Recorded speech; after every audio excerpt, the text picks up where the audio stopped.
कश्मकश भरी रात का इंतजार तो हर दूल्हे को होता है, सो अमन को भी था। अमन इस रात के सपने सजा रहा था और अनगिनत ख्वाब आंखों में लिए हुए था। आज कुछ ऐसे वादे करने हैं जिससे मैं संसार का सबसे अच्छा पति बन जाऊं। कुछ शायरियाँ लिख ली, कुछ कविताएं, फिल्मों के दो चार डायलॉग रट लिए। सुहागरात तो हर दूल्हे के जीवन की नई शुरुआत होती है। अमन के लिए भी यह रात एक अकल्पनीय रात है। कल तक चार दोस्त उसे सुहागरात कैसे मनाएं ये टिप्स दे रहे थे।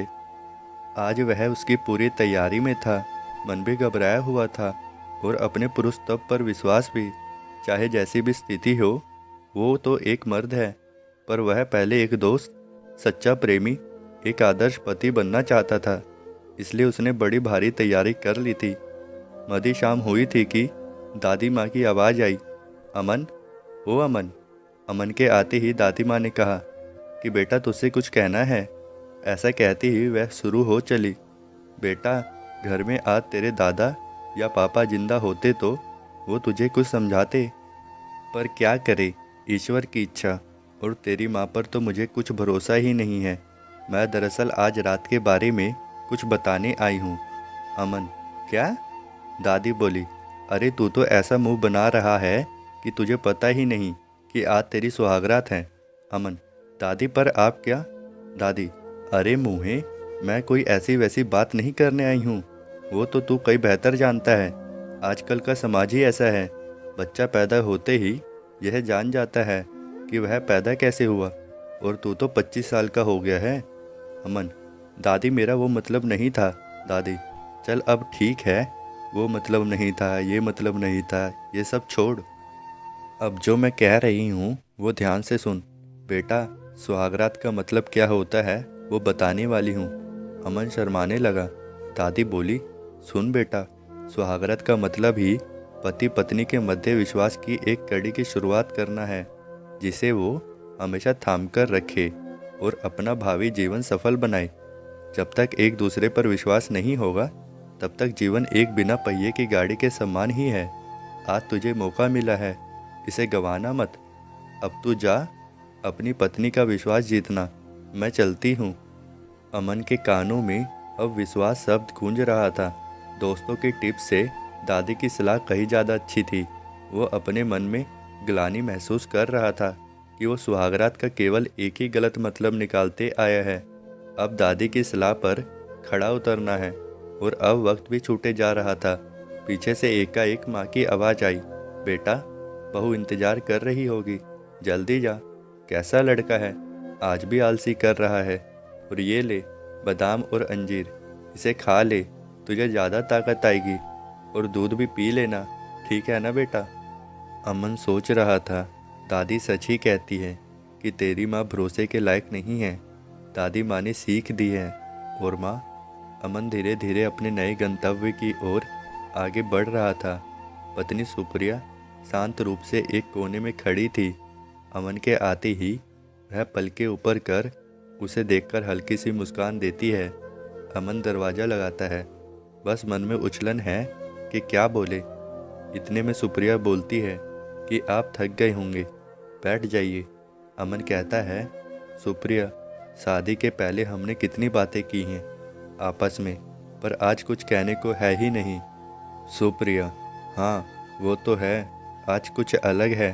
फ़ोन पर बात करना और शादी के बाद अकेले एक बंद कमरे में बात करने में बहुत अंतर होता है।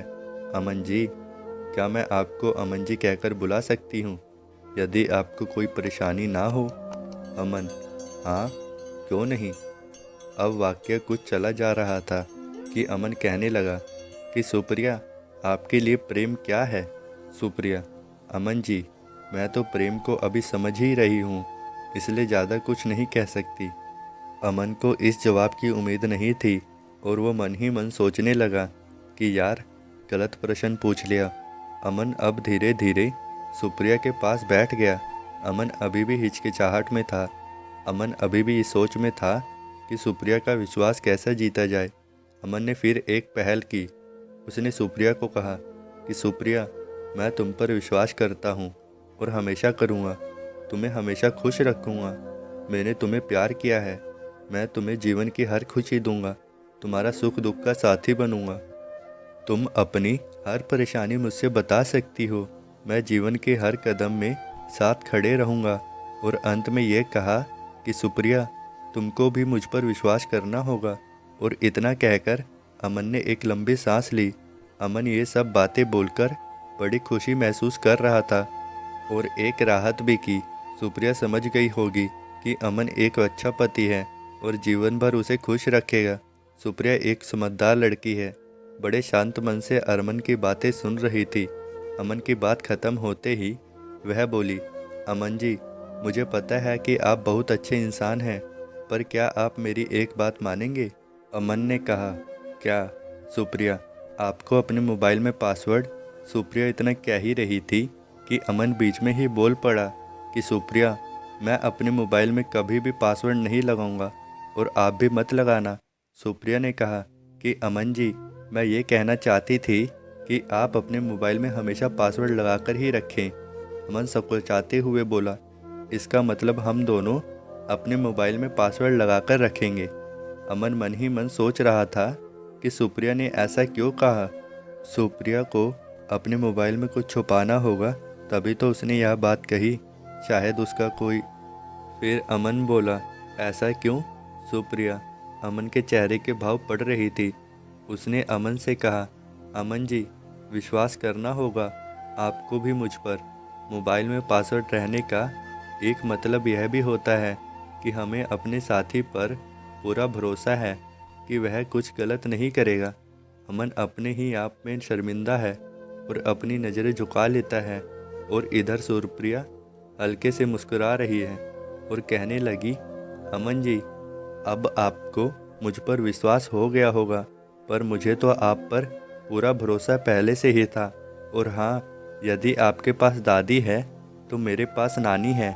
अमन और सुप्रिया अब जोर से हंस देते हैं और इसी तरह एक चुम्बन के साथ अमन और सुप्रिया के नए जीवन की शुरुआत अर्धरात्रि में हो चुकी है। वीडियो पसंद आई तो वीडियो को लाइक करें और चैनल को सब्सक्राइब जरूर करें ताकि आने वाली वीडियो आप सबसे पहले देख सकें। प्लीज़ चैनल को सब्सक्राइब जरूर करके जाइए।